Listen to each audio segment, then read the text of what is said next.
Setelah Ye Chen meninggalkan kota, dia langsung menuju ke arah kota Baidi. Namun, setelah dia meninggalkan kota sejauh ratusan mil, dia tiba-tiba merasakan gelombang kekuatan. Ketika Ye Chen menyadarinya, dia tiba-tiba melihat sebuah tangan besar yang terkondensasi dari Xianli di kehampaan di depannya. Tangan besar ini mencengkeramnya dan memberinya tekanan yang sangat besar. Hati Ye Chen terkejut, ini adalah pria kuat yang sangat mengerikan. Pada saat ini, Ye Chen tidak tahan untuk berpikir lebih banyak.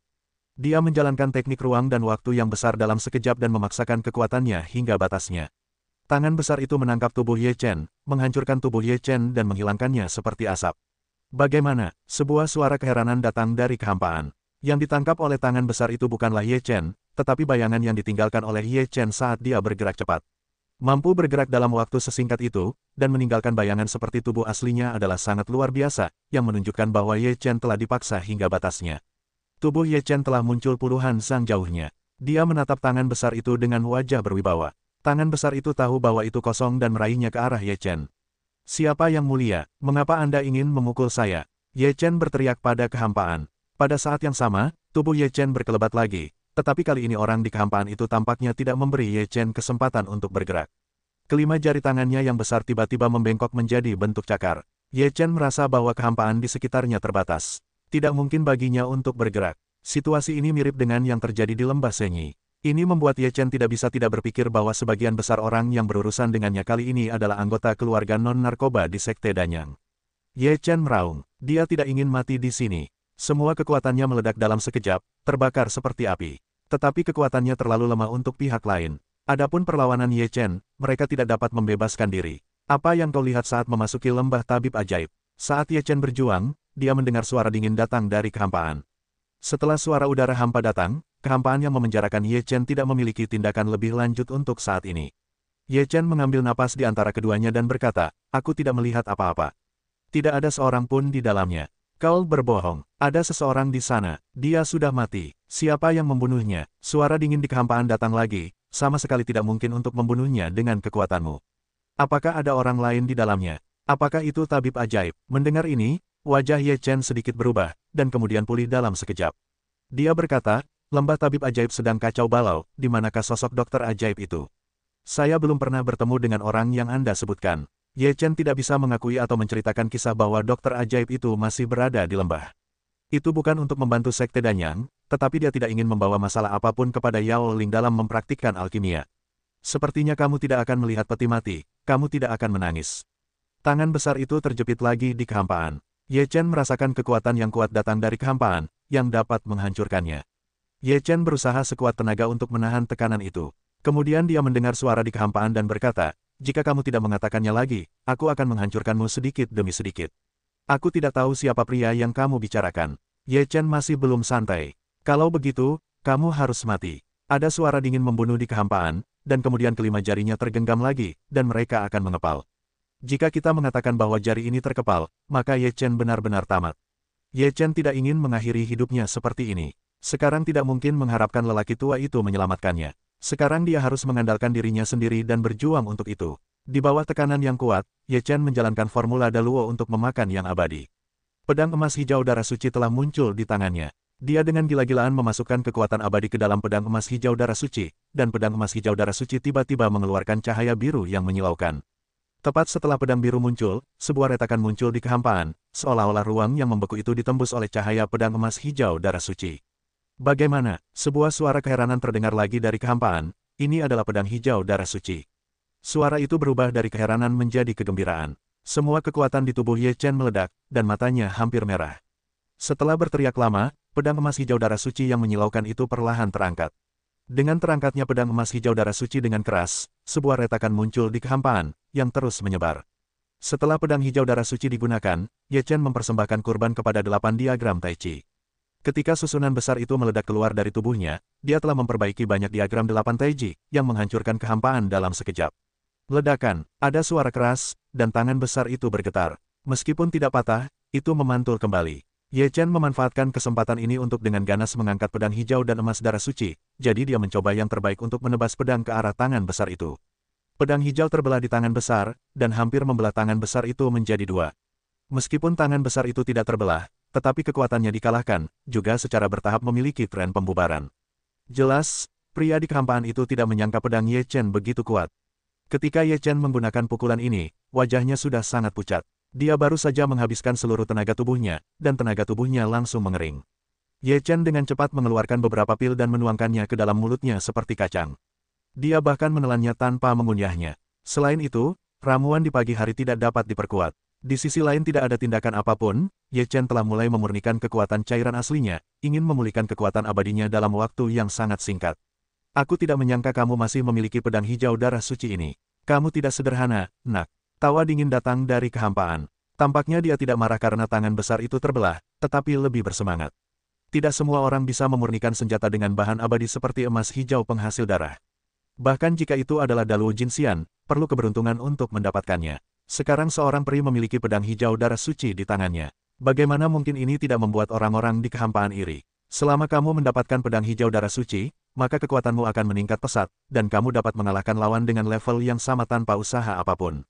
Ye Chen mendengar kegembiraan dalam kata-kata pihak lain. Dia menyipitkan matanya dan berkata dengan suara rendah, meskipun aku lemah di hadapanmu, aku tidak akan membiarkanmu membunuhku dengan mudah.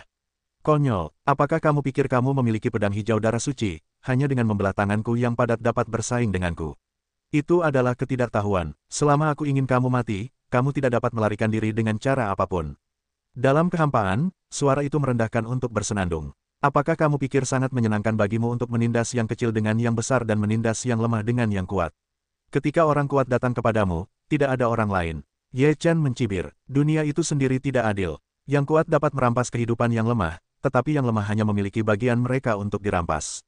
Mereka tidak memiliki kehidupan untuk menindas yang lemah. Yang lemah secara alami ditindas oleh yang kuat. Suara dalam kehampaan itu berkata dengan kejam, kau ini bajingan macam apa? Kau punya bakat seperti dirimu untuk mengatakan kata-kata yang tidak tahu malu seperti itu, punya kemampuan untuk menantang yang kuat. Jangan mencari-cari alasan untuk sifat pemalumu. Ye Chen masih berkata dengan nada sarkastis. Kentut, kau bilang Laozi pemalu. Pria dalam kehampaan itu tiba-tiba menjadi marah. Ye Chen bersenandung, kau tidak hanya pemalu, tetapi juga tidak tahu malu. Aku belum pernah melihat orang yang tidak tahu malu seperti dirimu. Kau menyia-nyiakan udara dunia ini dengan hidup di dunia ini. Ye Chen dengan senang hati memarahi, lagi pula, ketika saatnya tiba untuk bertarung, orang misterius ini tidak akan berbelas kasih padanya. Dengan perbedaan kekuatan di antara mereka, jika tidak ada yang menyelamatkannya, dia pasti akan mati, lebih baik memarahi orang ini dengan keras sebelum dia meninggal. Ye Chen memiliki tujuan lain, yaitu menunda waktu, agar kekuatan abadinya dapat pulih lebih banyak. Saat ia mulai bertarung, ia juga dapat menangkis lebih banyak. Pria di kehampaan itu takut dimarahi oleh Ye Chen. Ia langsung keluar dari kehampaan dan menatap Ye Chen dengan marah di wajahnya. Jika matanya dapat membunuh Ye Chen pasti sudah terbunuh. Pria tua itu, yang baru berusia 60 tahun, masih penuh amarah, dan wajahnya penuh dengan warna merah. Nak, kau ingin mati. Pria berusia 56 tahun itu berteriak keras, mengulurkan tangan, dan mencengkeram Ye Chen dengan ganas. Ini bukanlah pukulan yang dapat dibandingkan dengan yang sebelumnya. Kali ini, pria tua itu bertekad untuk membunuhnya. Pukulan inilah yang membunuh Ye Chen. Saat pria tua itu keluar, Ye Chen sudah waspada terhadap tangan pria tua itu. Ia terus-menerus memadatkan kekuatan abadi pada pedang emas hijau darah suci. Pedang emas hijau darah suci terus berdengung, dan cahaya pedang cukup untuk membuat pedang emas hijau darah suci beberapa kali lebih besar. Ketika tangan besar itu meraihnya, pedang Ye Chen juga terbelah di masa lalu, dan saat cahaya pedang biru bertabrakan dengan tangan besar itu. Ledakan, semburan cahaya biru meledak, dan gerakan besar itu seperti bambu yang patah. Pedang hijau itu sama sekali tidak mengguncang tangan besar itu. Begitu wajah Ye Chen berubah, tubuhnya hendak mundur. Kekuatan seperti gelombang besar langsung mengguncangnya. Puff, Ye Chen memuntahkan seteguk darah ke udara. Bahkan jika dia memiliki formula Master Bintang 9, ada retakan di tubuhnya. Darah telah mewarnai tubuhnya menjadi merah, dan seluruh orang telah menjadi manusia darah. Pada saat ini, Ye Chen sudah lebih jelas merasakan kekuatan lelaki tua di seberangnya. Itu adalah gunung yang tak tergoyahkan. Di hadapan lelaki tua itu, dia begitu kecil dan rapuh. Orang tua yang tak tahu malu, semakin dia hidup, semakin buruk dia. Ye Chen, dengan mulut penuh darah, tidak melewatkan kesempatan untuk memarahi lelaki tua itu. Melihat Ye Chen saat ini, lelaki tua itu memarahinya. Wajahnya menjadi sangat suram, dan niat membunuh di matanya seperti pisau. Dia bisa memotong Ye Chen hidup-hidup. Saat kau sekarat, kau tangguh. Aku sudah berubah pikiran sekarang. Aku tidak akan membunuhmu sekaligus. Itu terlalu murah untukmu. Aku akan menyiksamu perlahan. Apakah kamu tidak suka mengumpat? Aku akan memotong lidahmu terlebih dahulu untuk melihat bagaimana kamu bisa memarahi. Kemudian aku akan memurnikanmu menjadi boneka dengan pil. Aku akan mengambil jiwamu dan membakarnya di tungku alkimia selama 7 hingga 49 hari, sehingga kamu tidak bisa hidup atau mati. Ketika Ye Chen mendengar kata-kata kejam lelaki tua itu, dia sama sekali tidak takut. Mulutnya masih penuh dengan senyum sarkastik dan berkata, bahkan jika aku mati, kakekmu, aku akan mati dengan bermartabat. Apakah kamu ingin menyiksaku? Kamu tidak bisa melakukannya di kehidupanmu selanjutnya. Benarkah? Kalau begitu kamu bisa mencobanya. Lelaki tua itu mendengus dan berjalan menuju Ye Chen. Ye Chen menatap lelaki tua itu perlahan mendekat, dan memikirkan kata-kata Duobao di dalam hatinya. Dia tidak bisa menahan desahan dalam hatinya, sepertinya apa yang dikatakan Duobao setengah mati. Diperkirakan sekarang, bukan di lembah dokter ajaib. Lelaki tua itu mengulurkan tangannya yang besar dan meraih Ye Chen. Tubuh Ye Chen melayang tak terkendali di udara. Pada saat ini, lelaki tua itu menginginkan Ye Chen seng, dan Ye Chen dapat bertahan hidup. Jika dia ingin Ye Chen mati, Ye Chen pasti akan mati. Semut pengganggu yang menyedihkan, jika kamu tidak memiliki mulut yang keras, aku masih bisa memberimu waktu yang menyenangkan. Sayangnya, mulutmu terlalu menyebalkan. Lelaki tua itu mengendalikan Ye Chen dan bergerak perlahan ke arahnya. Melihat Ye Chen dengan sikap angkuh itu, tampaknya dia adalah tuannya, mengendalikan hidup dan mati Ye Chen. Aku hanya membencinya dengan mulut. Kamu membencinya di seluruh tubuh. Orang sepertimu lebih baik mati daripada hidup. Aku merasa kasihan padamu. Ye Chen tahu bahwa lelaki tua itu tidak akan pernah melepaskannya, jadi dia melepaskannya begitu saja dan mengatakan apa yang ingin dia katakan, dan memarahi sebanyak yang dia inginkan. Lelaki tua itu menyeringai muram dan berkata, mulutmu telah benar-benar memengaruhi suasana hatiku. Karena itu, aku akan memotong lidahmu terlebih dahulu dan melihat bagaimana kamu bisa memarahiku. Kau pikir aku tidak bisa memarahimu jika aku memotong lidahku? Aku bisa menyapamu di hatiku untuk generasi ke-18 leluhurmu, dan aku bisa menyapamu. Oleh karena itu, saudara perempuan, jika kau memiliki kemampuan untuk membunuhku, jika tidak, kamu akan menunggu untuk diberi hormat. Ye Chen berkata tanpa ragu. Wajah lelaki tua itu menjadi sangat jelek, sudut mulutnya berkedut beberapa kali, lalu dia berkata dengan marah, aku potong lidahmu. Ucap lelaki tua itu, dan mencengkeram mulut Ye Chen. Namun, saat ini, tangan lelaki tua itu yang terulur tiba-tiba berhenti. Karena dia merasakan, di belakangnya, sebuah kekuatan yang kuat muncul, di bawahnya dia merasakan tekanan yang sangat besar. Dapat membuatnya merasakan tekanan yang sangat besar, kekuatan ini luar biasa, dia tidak memperhatikan Ye Chen untuk sementara waktu, dan dengan cepat berbalik untuk melihat ke belakangnya, tetapi tidak ada apa-apa di belakangnya. Aku berkata, nak, sudah berapa lama aku pergi? Mengapa kamu begitu malu? Saat ini, suara lelaki tua itu datang dari kehampaan. Setelah mendengar suara lelaki tua itu, Ye Chen menyeringai seolah-olah tidak terjadi apa-apa.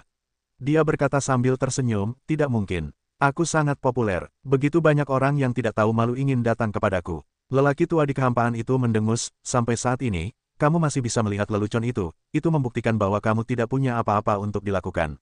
Aku baik-baik saja, kenapa kau tidak mencoba merasakan tubuhmu retak? Ye Chen memutar matanya dan berkata, aku berkata, apakah menurutmu aku sangat nyaman sekarang? Sekarang kau di sini, mari kita singkirkan itu. Aku harus sembuh. Mendengar percakapan Ye Chen dengan suara di kehampaan, wajah lelaki tua itu menjadi semakin jelek, seolah-olah dia tidak menganggapnya serius. Apakah kau sudah cukup bicara? Lelaki tua itu berkata dengan marah.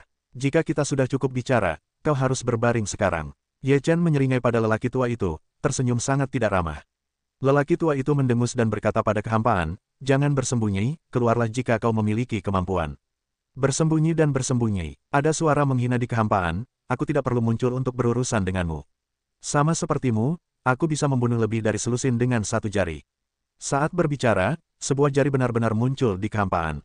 Jari ini menunjuk ke lelaki tua itu. Ketika lelaki tua itu menghadapi jari ini, seolah-olah dia sedang menghadapi gunung yang megah dan tidak dapat digoyahkan.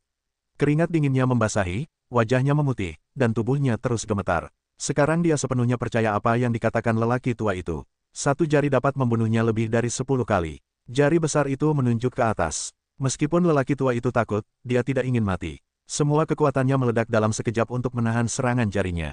Namun, dibandingkan dengan jari ini, semua kekuatannya masih sangat berbeda. Ketika jari itu ditekan ke bawah, semua kekuatan lelaki tua itu hancur. Jari itu jatuh pada lelaki tua itu, dan tubuh lelaki tua itu mengembang dan meledak. Tubuh lelaki tua itu berubah menjadi awan kabut darah. Ye Chen melihat bahwa kabut darah belum menyebar, dia segera menjalankan Daluoyan Xianjue dan menyerap semua kabut darah. Setelah menelan kekuatan lelaki tua itu, kekuatan abadi dalam tubuh Ye Chen pulih seketika, dan kekuatan Muling juga bekerja. Retakan di tubuhnya pulih dengan kecepatan yang terlihat oleh mata telanjang. Dengan pemulihan tubuhnya, Ye Chen merasa kekuatannya meningkat, dan dia telah mencapai level teratas dari level ke-7 abadi, dan ada tren menembus 8 level abadi. Ye Chen sedikit terkejut. Kekuatan apa yang dimiliki lelaki tua ini? Bagaimana menyerap kekuatannya, tidak hanya melukai dengan baik, tetapi juga menembus tren. Ye Chen untuk sementara menekan kekuatan di tubuhnya, dan kemudian berkata pada kehampaan, saya berkata, Tuan, jika Anda datang nanti, saya hanya bisa menulis dan berkomunikasi dengan Anda sekarang. Apa yang Anda lakukan? Juga menarik orang-orang dari lantai 7 Jinxian untuk menyerang Anda. Orang tua di kehampaan itu berkata. Saya tidak melakukan apa-apa, dia hanya punya cukup untuk mendukungnya. Dia harus bertarung dengan saya. Apa yang bisa saya lakukan? Jika orang ini bernasib buruk, dia bisa menghadapi hal-hal buruk apapun. Ye Chen mengeluh. Orang tua itu mendengus, tentu saja tidak percaya dengan kebohongan Ye Chen. Apakah kamu sudah mendapatkan apa yang kamu inginkan? Tanya orang tua itu. Ye Chen berkata, itu hanya sedikit keberuntungan. Orang tua itu berkata, pertemuan Kunlun sudah dekat, dan kamu masih punya pikiran untuk berkelana. Sebaiknya kamu kembali ke Huaxianzong dan mencoba menerobos Xuanxian sebelum pertemuan Kunlun. Tidak mungkin untuk mengatakan dengan tepat tentang kultivasi. Aku ingin meningkatkan kekuatanku dengan cepat, tetapi aku tidak bisa menahannya. Aku masih harus makan satu suap demi satu suap, kata Ye Chen. Orang tua itu tidak mengatakan apapun kepada Ye Chen, jadi dia hanya diam saja. Ye Chen tidak lagi bicara omong kosong, dan terus menuju ke kota Baidi. Setelah tiba di kota Baidi, Ye Chen memberitahu Gelao apa yang dikatakan Guo Lao kepadanya. Gelao semakin bereaksi dan semakin bersemangat. Dia menyiapkan meja berisi makanan obat kelas 1 untuk dimakan dan diminum bersama Ye Chen. Ketika Ye Chen pergi, Gelao juga memberi Ye Chen beberapa pil untuk menyembuhkan lukanya dan meningkatkan kekuatan bertarungnya, dan dia juga memberi Ye Chen 15 toples anggur obat. Ye Chen tidak menolak untuk datang. Dia mengambil semuanya, lalu menepuk pantatnya dan pergi. Dalam perjalanan, semuanya berjalan lancar. Aku kembali ke Sekte Alam Abadi tanpa kecelakaan apapun. Ye Chen datang ke puncak 68 pada saat pertama, dan memberikan piditan kepada Huan Tianyu. Sejak Ye Chen pergi, Huan Tianyu menunggu Ye Chen kembali. Sekarang Ye Chen mengeluarkan didiman dan berkata bahwa itu diberikan kepadanya oleh dokter ajaib. Matanya hampir menatap keluar. Apakah ini pil yang disempurnakan oleh dokter ajaib? Huan Tianyu mengambil piditan dan melihatnya lagi dan lagi, tampaknya dia bisa melihat sesuatu yang terkenal. Itu tidak benar, pil ini dikembangkan oleh tabib ajaib. Meskipun kemungkinannya tidak terlalu tinggi, tidak ada pil lain yang dapat memiliki efek seperti itu kecuali pil ajaib ini dari tabib ajaib. Kata Ye Chen, kakak ketiga, kamu masih memiliki kemampuan. Jika kamu dapat menemukan tabib legendaris dan mengembalikan obat yang sangat berharga itu, kamu akan memiliki banyak harta dan harapan. Kata Huan Tianyu dengan gembira. Ye Chen berkata sambil tersenyum, berikan Duobao untuk meminumnya terlebih dahulu, dan lihat apakah kamu dapat mengubah nasib Duobao. Huan Tianyu mengangguk, lalu memanggil Duobao untuk meminum pil itu. Duobao tidak tahu pil apa itu. Huan Tianyu memintanya untuk meminumnya, jadi dia meminumnya tanpa ragu-ragu. Setelah memakan Duobao, Huan Tianyu dan Ye Chen menatap Duobao. Duobao bingung dan menundukkan kepalanya tanpa berkata apa-apa. Setelah beberapa saat, Ye Chen berkata, kakak kedua, kamu bawa Duobao untuk berlatih dan lihat apakah itu ada efeknya.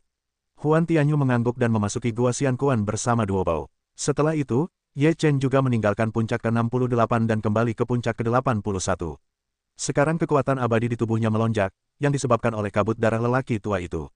Kekuatan kabut darah terlalu tebal. Setelah diserap oleh Ye Chen, sekarang perlahan-lahan menyebar di tubuh Ye Chen, membuat ladang ramuan Ye Chen meluas. Lupakan saja, mari kita gunakan kekuatan ini untuk menembus 8 tingkat keabadian.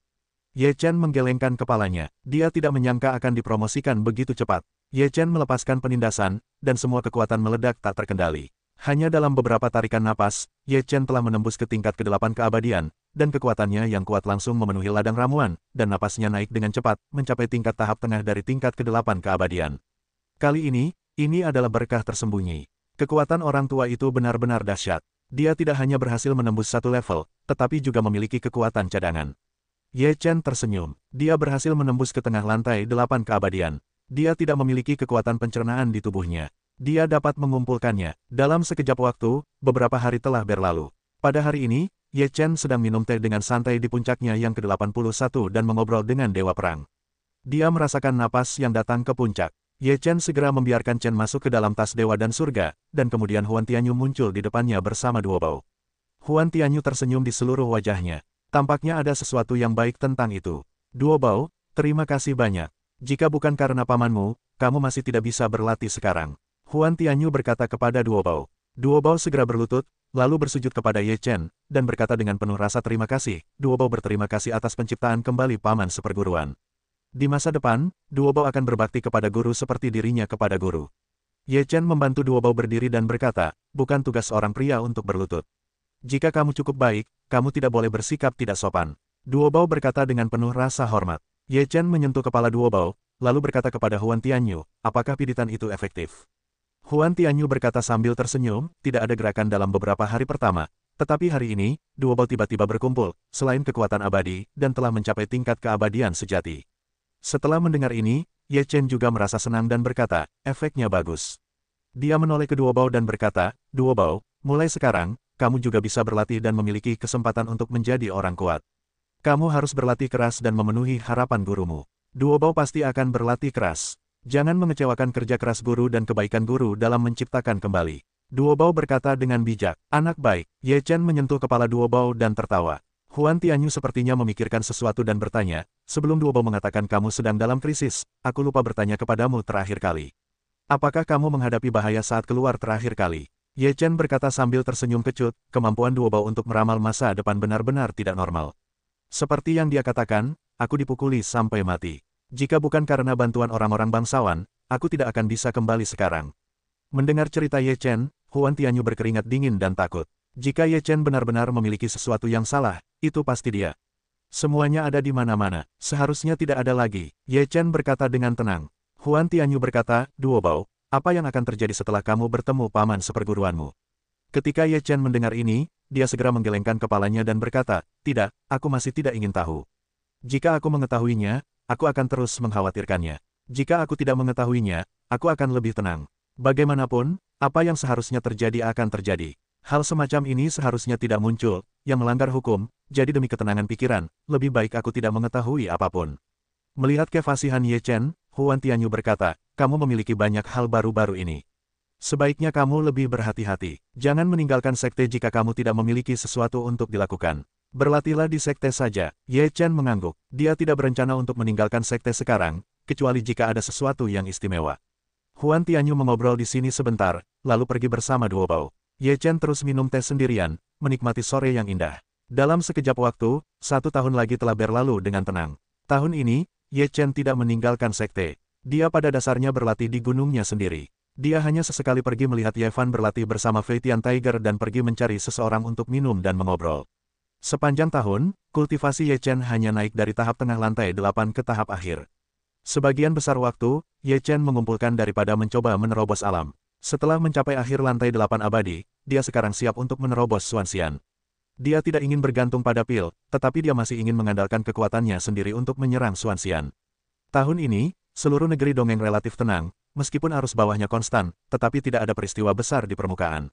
Bahkan jika itu adalah perebutan antara klan Xianling dan klan Raja Surgawi, itu juga merupakan perebutan rahasia, yang belum terungkap ke permukaan. Pada hari ini, Ye Chen Zeng pergi ke Gunung 35 dengan kendi anggur dan obat-obatan, bermaksud untuk mencari Huan Tianxiong untuk minum. Sebelum Ye Chen membuka mulutnya ke puncak ke-35, Huan Tianxiong berkata, baru saja mendapat berita, seorang dewa muncul di Tianjinzhu, yang konon ditinggalkan oleh dunia dewa di zaman kuno. Sekarang berita itu telah menyebar di negeri dongeng. Ketika Ye Chen mendengar ini, dia menatap Huan Tian dengan heran dan berkata, waktu berita dari Tianjinzhu tidak singkat. Apakah sekarang sudah terlambat? Butuh waktu setengah tahun untuk pergi dari Tianjinzhu ke Wanxianzhu. Diperkirakan sudah setengah tahun sejak berita itu tersebar. Jika kita menyusulnya, sudah 1 tahun sejak para dewa menemukannya. Pada saat mereka lewat, mungkin tidak ada yang tersisa. Konon katanya dewa belum diizinkan masuk. Pasukan lain telah menyerbu ke Tianjinzhu, dan klan kita siap untuk lewat. Huan Tianxiong berkata dengan gembira, kali ini, klan telah memasang susunan transmisi, yang dapat langsung mentransmisikan kita ke Tianjinzhu dalam waktu yang sangat singkat. Susunan transmisi, dan benda ini, Ye Chen terkejut. Huan Tianxiong mengangguk dan berkata, susunan transmisi ini luar biasa hebatnya. Selama Anda menetapkan target, Anda dapat memindahkan orang dari ruang ini ke ruang lain. Konon hanya butuh setengah hari untuk pergi ke Tianjinzhu.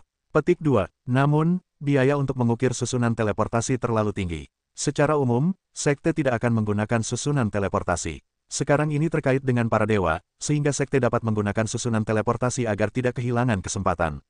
Petik 2. Siapa tetua yang membawa kita ke Tianjinzhu kali ini? Ye Chen bertanya. Huan Tianxiong berkata, dia adalah seorang tetua di level Daluo Jinxian. Ini hanya untuk melihat situasinya. Jika dia benar-benar dewa, dan ada banyak kepentingan, sekte mungkin akan mengirim seorang tetua yang lebih kuat. Ye Chen berkata, sekarang cepatlah panggil kakak kedua. Ketika suara Ye Chen turun, dia mendengar suara Huan Tianyu di belakangnya. Kakak, ada sesuatu yang penting untuk kukatakan padamu. Huan Tianyu dan Duo Bao tiba di puncak ke-35 dalam sekejap mata. Huan Tianyu melihat Ye Chen, tetapi dia terkejut. Setelah melihat Huan Tianxiong dan Ye Chen, Duo Bao segera memberi hormat dan berkata, Paman, Paman. Karena Duo Bao dapat dikultivasikan setahun yang lalu, di bawah bimbingan Huan Tianyu dan dengan kerja kerasnya sendiri, Duo Bao telah ditingkatkan dari level pertama Zhenxian ke level kelima Zhenxian hanya dalam waktu 1 tahun. Kecepatan ini cukup bagus, karena tubuh sebelum Duo Bao relatif lemah, dan hanya dapat dikultivasikan dengan mengubah konstitusi dengan pil. Itu adalah hasil kerja keras untuk mencapai kecepatan yang begitu cepat. Tianyu, apa yang bisa kulakukan untukmu? Kebetulan aku punya sesuatu untuk diceritakan kepadamu, jadi ceritakan padaku dulu. Kata Huan Tianxiong. Huan Tianyu berkata, saudaraku, ketika aku menyentuh Duo Bao tadi, Duo Bao berkata bahwa dia melihat kita di tempat yang sangat misterius. Kita dalam bahaya besar dan mungkin akan mati. Ye Chen dan Huan Tianxiong terkejut ketika mendengar ini. Mereka saling memandang dan melakukan kontak mata untuk beberapa saat, lalu mereka mengerti arti dari tatapan mata masing-masing. Huan Tianxiong menatap Duo Bao dan bertanya, Duo Bao, kamu bisa menjelaskan semuanya dengan jelas.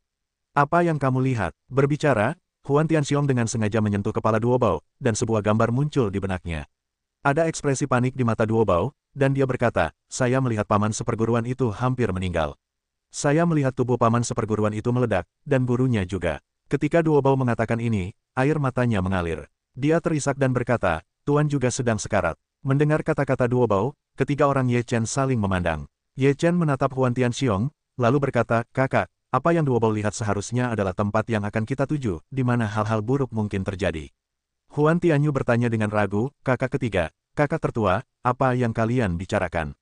Huan Tianxiong mengatakan hal-hal itu kepada Huan Tianyu lagi. Huan Tianyu juga langsung teringat dengan apa yang dilihat Duo Bao. Wajahnya berubah dan dia berkata, bagaimana kalau kita pergi? Ye Chen dan Huan Tianyu sama-sama menatap Huan Tianxiong, yang merupakan bos. Tentu saja, dia yang bertanggung jawab atas masalah ini. Bagi kita, itu mungkin mengancam jiwa, tetapi itu juga bisa menjadi kesempatan. Jika kita tidak pergi ke sana, bahkan jika kita telah lolos dari krisis ini, kita akan tetap sangat khawatir tentangnya. Oleh karena itu, saya sarankan kita pergi ke sana. Huan berpikir sejenak dan berkata, tentu saja, tidak masalah jika kamu tidak ingin pergi. Ye Chen berkata sambil tersenyum acuh tak acuh, apa yang dikatakan kakak tertua. Mengenai saudara-saudara kita, kita harus berbagi keberuntungan dan berbagi kesulitan. Tentu saja, kita harus bersama. Seperti kata pepatah, saudara bersatu dalam kepentingan mereka untuk memotong emas. Ya, mari kita pergi bersama. Huan Tianyu juga berkata dengan tegas. Kakak yang baik, mari kita pergi dan lihat apakah tempat itu akan membunuh kita. Ada binar di mata Huan. Duo Bao sedang memperhatikan. Dia tidak mengerti mengapa Ye Chen dan istrinya pergi. Dia berkata, Tuan, saya takut. Duo Bao tidak takut. Tuan akan baik-baik saja. Huan Tianyu menghiburnya dan berkata, ketika Tuan tidak lagi tinggal di gerbang, Duo Bao harus menjaga keluarganya dengan baik, berlatih keras dan menunggu Tuan kembali. Tuan, Anda harus kembali. Duo Bao akan menunggu Anda. Duo Bao berkata samar-samar sambil menangis. Huan Tianyu menyentuh kepala Duo Bao dan mengangguk sambil tersenyum. Tuan berjanji kepada Anda bahwa Tuan akan kembali hidup-hidup. Ini bukan saatnya untuk hidup dan mati. Jangan terlalu tertekan. Meskipun Duo Bao telah melihat beberapa hal, itu juga dapat menunjukkan bahwa kita pasti akan mati. Ye Chen menghibur. Huan Tianxiong juga berkata, ya, Duo Bao tidak melihat kita mati secara langsung. Mengapa kita harus menakut-nakuti diri kita sendiri? Huan Tianyu tertawa dan berkata, kalau begitu aku akan membawa Duo Bao kembali ke puncak ke-68.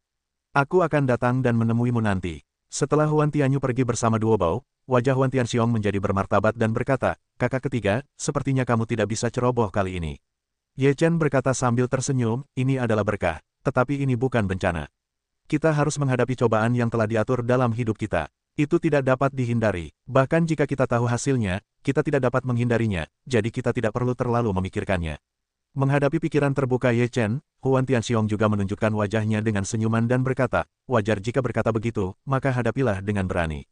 Setelah beberapa saat, Huan Tianyu tiba di puncak ke-35.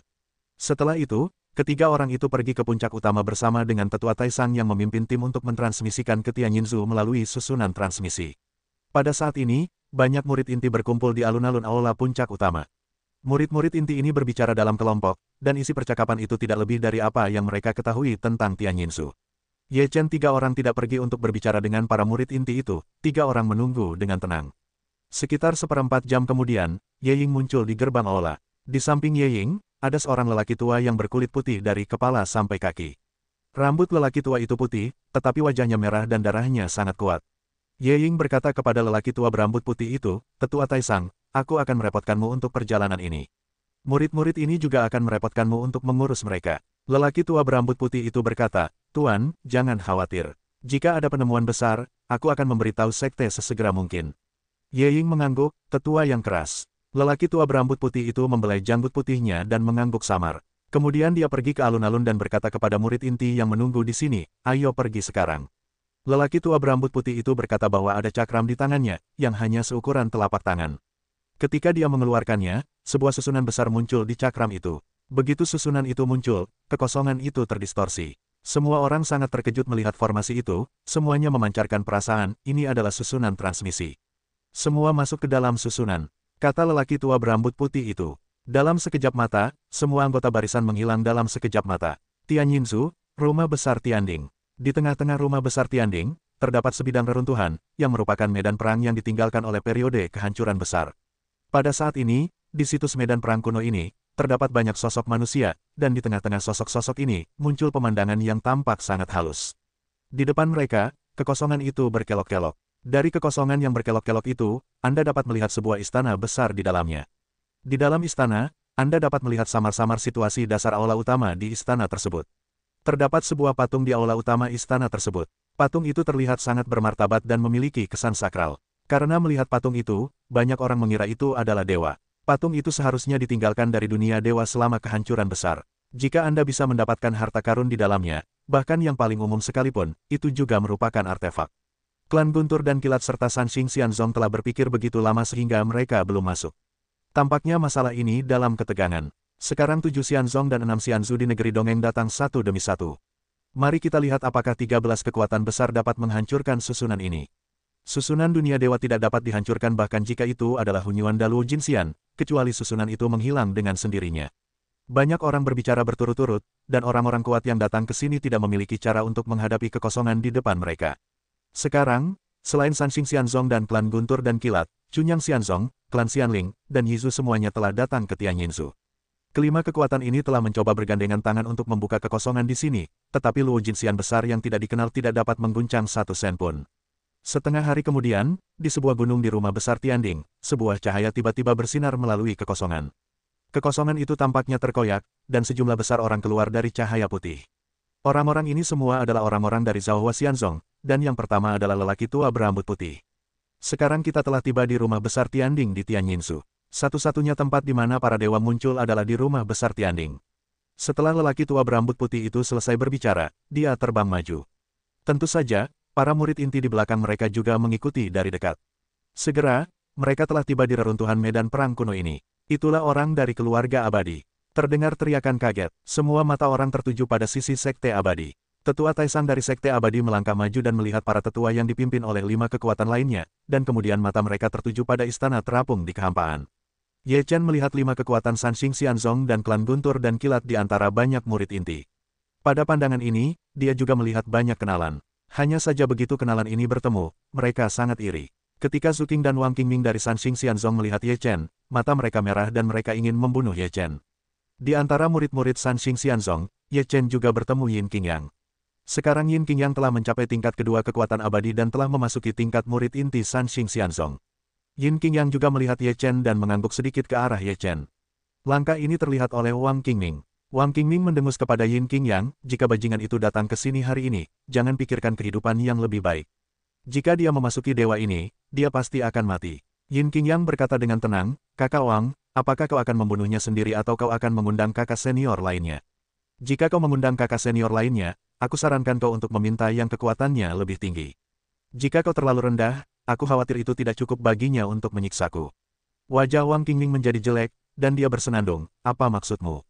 Apakah kau murid Sanxing Xianzong atau murid Zhaohua Xianzong? Bagaimana kau bisa membantu seseorang?" Yin Qingyang berkata, "Aku juga demi kakak senior Wang. Ada masalah dengan kakak senior Zhu Qing terakhir kali." Wang Qingming melotot ke Yin Qingyang dan berkata, "Jika bukan karena begitu banyak orang sekarang, aku benar-benar ingin menembakmu sampai mati." Yin Qingyang tidak memiliki sedikit pun rasa takut. Dia berkata, "Kakak Wang punya banyak kesempatan. Kalau kau masuk ke dalam dewa ini, kakak Wang bisa menghajarku sampai mati dengan satu tangan." Namun, Kakak Wang pasti beruntung. Jangan bertemu Ye Chen di awal, kalau tidak, pasti bukan aku yang akan jatuh ke tanah. Wang Qingming sangat marah hingga menggertakkan giginya. Sekarang dia benar-benar punya dorongan untuk melakukan sesuatu, tetapi dia menahan amarah ini. Formasi kekosongan ini terlalu kuat untuk ditembus dengan kekuatan kita. Namun, setelah pengamatanku, formasi kekosongan itu semakin melemah. Jika aku menunggu, kita akan punya kesempatan untuk masuk. Tetua tertinggi Sanxing Xianzong berkata kepada para tetua dari pasukan besar lainnya. Apakah ini benar-benar dewa? Tanya tetua tertinggi Xianzong. Tidak jelas. Itu hanya spekulasi, karena saat muncul, sepertinya ada kekuatan dewa yang melonjak, jadi itu dianggap dewa. Pada akhirnya, apakah itu dewa atau bukan tidak akan diketahui sampai kau masuk. Kata klan Guntur dan Kilat, klan tua tingkat Luo Jinxian. Kelihatannya seperti kuil dengan patung di dalamnya. Kata peri tua itu, selain patung, istana itu tidak terlihat seperti kuil dimanapun. Lelaki tua Yizu itu membalas. Ini bukan saatnya berdebat, tidak ada gunanya, tunggu saja dengan sabar. Tetua Taishan dari Sanxing Xianzong berkata dengan lemah. Berapa banyak ruang yang ada di istana ini? Jika hanya ada satu istana, maka kita tidak bisa memasukkan begitu banyak orang. Ye Chen melihat kekosongan yang terpelintir dan berkata, tidak yakin apakah kita bisa masuk atau tidak. Mungkin kita akan datang untuk melihat dunia.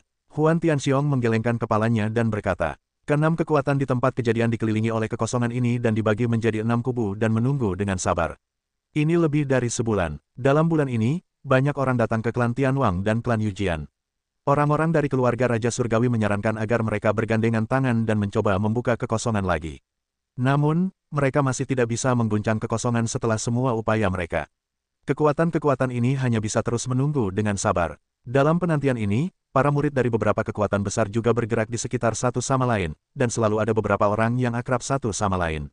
Ye Chen dan Yin Qingyang berkumpul, Yin Qingyang mengingatkan, kamu harus berhati-hati, Zhu Qing dan Wang Qingming pasti tidak akan membiarkanmu pergi dengan mudah. Ye Chen berkata sambil tersenyum tipis, aku tahu ini, Zhu Qing tidak bisa kuhadapi sekarang, tetapi Zhu Qing sekarang ingin membunuhku, tidak semudah itu. Mengenai Wang Qingming itu, jangan sampai aku pukul, atau bahkan dia sedang sial. Ngomong-ngomong, setelah kamu masuk Sanxing Xianzong, apakah kamu mendapatkan 2 jilid terakhir dari Jixuan Daojing? Ye Chen tiba-tiba teringat akan hal ini. Yin Qingyang menggelengkan kepalanya dan berkata, belum. 2 jilid terakhir adalah bagian terpenting dari keseluruhan kitab suci 9 putaran, dan juga bersifat rahasia. Murid inti tidak dapat menyentuhnya. Mereka tidak dapat menghubunginya kecuali kekuatan mereka mencapai lebih dari 6 tingkat keabadian. Juga, jangan mencoba mencari keilahian mereka, tetapi jika kamu menyentuh isi dari 9 putaran, ingatan tentangnya akan hilang dalam sekejap. Yin Qingyang menatap Ye Chen dan berkata, kitab suci 9 putaran kami diajarkan langsung oleh para tetua untuk mencegah seseorang mencurinya.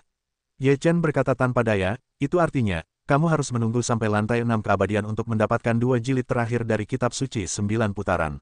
Yin Qingyang juga tidak punya pilihan selain tersenyum dan berkata, jika aku mendapatkan 2 jilid terakhir dari kitab suci 9 putaran, aku akan memberitahu kakak Ye. Ini adalah sesuatu yang cepat atau lambat. Kakak Ye harus bersabar dan seterusnya. Kamu bisa menunggu, aku juga bisa.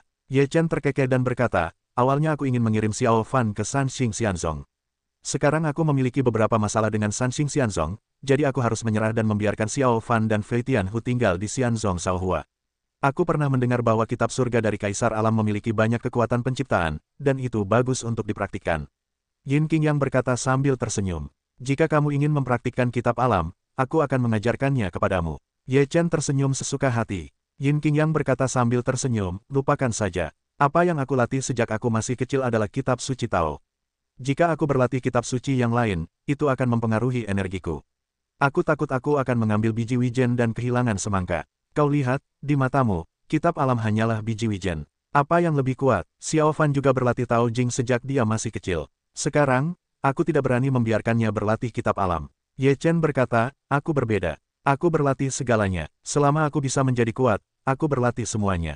Jadi aku tidak peduli apakah aku berlatih kitab alam. Di mana kau menempatkan Suan Yuan dan mereka? Yin Qingyang tertawa dan bertanya dengan rasa ingin tahu. Suan Yuan dan Chang Jian pergi ke klan Yujian, dan fisik mereka tidak jauh berbeda dari klan Yujian. Lebih cocok untuk pergi ke sana. Ye Chen berkata, Long Qing dan Lontong sendiri adalah keluarga iblis, jadi mereka pergi ke Aula 9 Iblis. Yin Qingyang mengangguk dan berkata, lihatlah dirimu, kamu sedang bermain catur untuk masa depan. Yin Qingyang cukup mengenal Ye Chen. Melihat pengaturan Ye Chen, dia menduga bahwa Ye Chen tidak diatur dengan sembarangan. Ye Chen tersenyum dan berkata, kamu tahu aku, saudara Yin. Awalnya, Xiao Fan dikirim ke Sanxing Xianzong sebagai bagian dari permainan. Namun, terjadi kecelakaan. Untungnya, kamu berada di Sanxing Xianzong. Jadi, itu bukan penyimpangan. Kamu bahkan menghitungku. Yin Qingyang tidak melihat Ye Chen dengan baik. Ye Chen tertawa, dan tidak ada rasa malu. Dia segera berkata, dengan hubungan kita, apakah kamu tidak akan melakukan sesuatu di masa depan? Apakah kamu akan duduk dan mengabaikannya? Bukannya kamu tidak tahu seperti apa situasiku sekarang? Kalau tidak, kamu tidak tahu bagaimana cara mati di masa depan. Setelah mendengar ini, Yin Qingyang tidak bermaksud menyalahkan Ye Chen. Dia hanya berpura-pura. Sekarang dia juga menghela nafas sedikit dan berkata, sekarang kamu tidak tahu rahasia ini, kamu masih punya waktu untuk menjadi kuat dan memikirkannya nanti. Petik 2. Namun, kita bukan satu-satunya orang yang telah bangkit dari dunia manusia, tetapi juga yang lain. Mungkin mereka tidak tahu kamu telah bangkit atau di mana kamu berada. Jika mereka tahu, kamu akan benar-benar terungkap. Ye Chen menganggukkan kepalanya dalam-dalam, aku khawatir tentang ini. Aku pernah bertemu satu sebelumnya. Untungnya, dia terbunuh sebelum menjadi besar. Kalau tidak, aku tidak bisa muncul di sini dengan cara yang terbuka dan jujur sekarang. Yin Qingyang berkata, namun, kamu kembali ke dewa-dewa, selama dewa-dewa melindungimu, kamu masih tidak perlu khawatir tentang itu. Ini masalah besar untuk bersembunyi di Kaisar. Bagaimana jika dewa alam tidak melindungiku? Ye Chen berkata sambil tersenyum masam, aku tidak bisa bergantung di pohon. Sulit untuk diprediksi. Siapa yang tahu apakah para leluhur Zhaohua Xianzong itu telah menyerahkan pikiran mereka? Ye Chen tidak dapat mempercayai orang lain dengan mudah sekarang, jadi dia tidak dapat memberitahu siapapun di negeri dongeng bahwa dia mendapatkan daftar dewa. Yin Qingyang juga berpikir bahwa itu masuk akal dan tidak dapat diprediksi. Sekarang semua orang menatap daftar dewa, terutama mereka yang telah mencapai batas Hunyuan Daluo Jinxian dan akan terbang ke dunia dewa. Mereka pasti ingin terbang ke dunia dewa dengan daftar dewa. Kemudian, mereka akan memiliki modal untuk berdiri di dunia dewa. Waktu berlalu lagi, setengah bulan telah berlalu, sekarang 13 kekuatan utama telah tiba, menunggu susunan kosong melemah, dan kemudian mereka berencana untuk bergandengan tangan untuk bergegas masuk dan mencari tahu. Namun, penantian ini adalah 1 bulan lagi. Kecepatan lemah dari susunan kosong ini benar-benar terlalu lambat. Di antara semua orang, ada 3 sosok, 3 orang menatap para dewa di kehampaan, mata mereka menyipit. Ini dari alam dewa, ya, patung-patung di aula itu tampaknya adalah dewa kebenaran. Di antara mereka, pria dengan alis ganda seperti pedang menyipitkan matanya dan berkata dengan kagum. Itu adalah dewa kebenaran, ya. Pria lain juga membelalakan matanya dan berkata dengan pasti. Siapa dewa kebenaran ini? Mengapa istana jatuh ke negeri dongeng? Pria ketiga mengerutkan kening dengan curiga. Ketiga orang ini bukanlah orang lain, mereka adalah 3 orang, yaitu, Dewa Pemotong, Pangu dan Dewa Palu. Mereka berasal dari dunia dewa, dan tentu saja mereka mengetahuinya seperti telapak tangan seseorang. Sekarang patung-patung yang disembah di aula ini dapat dikenali sebagai dewa kebenaran, salah satu dari 5 dewa pencipta besar di dunia dewa. Mungkin telah ditinggalkan di negeri dongeng selama kekecewaan besar. Dewa Pemotong menebak jalannya. Di dunia para dewa, ada banyak orang yang menyembah dewa kebenaran. Itu bukan masalah khusus yang tidak sengaja ditinggalkan dewa dalam perang. Dewa Palu berkata, juga tidak berpikir terlalu dalam. Ayo masuk dan lihat-lihat. Mungkin kita bisa belajar sesuatu. Kita sudah bertahun-tahun tidak kembali ke negeri dongeng. Sungguh kehilangan melihat dewa kebenaran sekarang. Pangu menghela napas. Pada saat itu, kehancuran besar disebabkan oleh dunia para dewa. Pertempuran di dunia para dewa adalah yang paling sengit. Setelah daftar dewa hancur, medan perang dipindahkan ke negeri dongeng dan 4 alam bawah. Sayang sekali tidak ada yang mendapatkan keuntungan pada akhirnya, dan itu membuat orang kehilangan nyawa. Aku tidak tahu apa yang terjadi pada dewa reinkarnasi yang memprovokasi perang, apakah dia musnah dalam pertempuran atau masih aman dan sehat. Dewa Palu setelah mendengar, juga berkata dengan emosi. Bagaimana mungkin dewa samsara mati? Dialah yang bertanggung jawab atas reinkarnasi. Reinkarnasi di dunia ada di tangannya. Hanya dia yang mengendalikan kemungkinan reinkarnasi orang lain, dan tidak ada yang bisa menguasai reinkarnasinya. Ucapnya sambil tersenyum getir. Setelah mengingat kembali masa lalu, ketiga orang itu memfokuskan pandangan mereka pada istana yang kosong. Mereka berencana untuk menerobos masuk seperti ini, untuk melihat apakah mereka bisa masuk. Kekosongan yang terpelintir itu tiba-tiba muncul pusaran, yang masuk ke dalam kekosongan, dan kemudian membentuk lubang besar. Melalui lubang itu, melalui kekosongan. Melihat pemandangan ini, mereka semua menunggu Kongres Nasional Partai Komunis Tiongkok ke-13. Mereka semua mengarahkan pandangan mereka ke pintu masuk gua dan menjadi gugup. Apa maksudnya? Haruskah kita masuk? Seseorang berbisik. Tidak apa-apa, bukankah itu jelas? Ada pintu masuk. Ketika mereka melihat lubang itu, mereka semua ragu-ragu dan tidak ingin menjadi yang pertama masuk. Jika ada susunan di dalam gua, maka mereka akan mati. Melihat semua orang tidak bergerak, ketiganya tiba-tiba bergegas keluar dari kerumunan, dan kemudian langsung menuju lubang. Semua orang tercengang dan tidak menyangka seseorang akan tiba-tiba menyerbu masuk. Mengapa ketiganya begitu akrab? Bukankah mereka tiga orang yang membawa lonceng pagi dan genderang sore di rumah besar Yunling sebelumnya? Bagaimana mereka bisa ditemukan di mana-mana? Mereka berhasil masuk, seseorang berseru. Setelah mereka bergegas ke gua, mereka memasuki gua dengan lancar. Mereka semua tercengang. Kemudian, Kongres Nasional ke-13 Partai Komunis Tiongkok tidak tahan lagi, dan mereka semua memiliki kecenderungan untuk menyerbu masuk ke pintu masuk gua. Itu tergantung pada kecepatan siapa yang lebih cepat.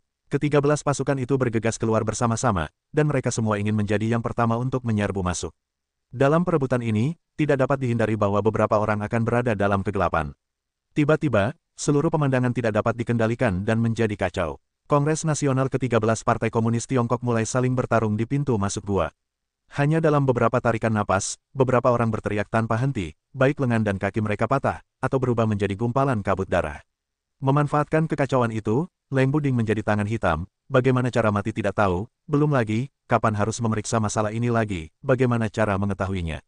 Dalam kekacauan itu, Ye Chen sangat berhati-hati. Setelah kekuatan jiwanya dilepaskan, dia langsung dapat merasakan napas bahaya. Ketika dia bergegas ke pintu masuk gua, dia merasakan napas berbahaya di belakangnya. Tubuh Ye Chen tiba-tiba melintas, dan sebuah telapak tangan menepuk tempat di mana dia baru saja tinggal. Bagi Ye Chen, Wang Qingming tercengang melihat bahwa serangannya gagal. Kemudian dia mendengar Ye Chen berkata di belakangnya, surga punya jalan, kau tidak perlu pergi, neraka tidak punya pintu, kau tinggal datang saja. Setelah Ye Chen selesai berbicara, Wang Qingming merasakan hawa dingin dari kepala hingga kaki. Sebelum dia berbalik, dia merasakan sakit yang menusuk. Kemudian tubuhnya mengembang dan langsung berubah menjadi kabut darah. Ye Chen diam-diam menjalankan Daluo untuk menelan formula abadi, dan kekuatan Wang Qingming diserap sepenuhnya, dan Wang Qingming menghilang seperti ini. Ye Chen melihat sekeliling dan melihat sepasang mata dingin menatapnya. Pemilik mata itu adalah Zuqing. Mata Zuqing dingin, tetapi dia tidak mengatakan apa-apa. Dia mengalihkan pandangan dan bergegas ke pintu masuk gua. Ye Chen menyipitkan matanya. Zuqing terus-menerus menatapnya, yang juga merupakan masalah. Jika dia tidak keluar dari Zuqing, dia mungkin akan mendapat masalah di masa mendatang. Saat ini, tidak ada cara untuk bergerak menuju pintu masuk gua, tetapi tidak ada cara untuk segera keluar dari gua. Hanya dalam sekejap mata, dia telah tiba di pintu masuk gua. Lubang itu tidak begitu besar, ada begitu banyak orang yang ingin masuk. Pertempuran di gua itu juga sangat sengit, dan ada kabut darah yang terus menyebar di udara.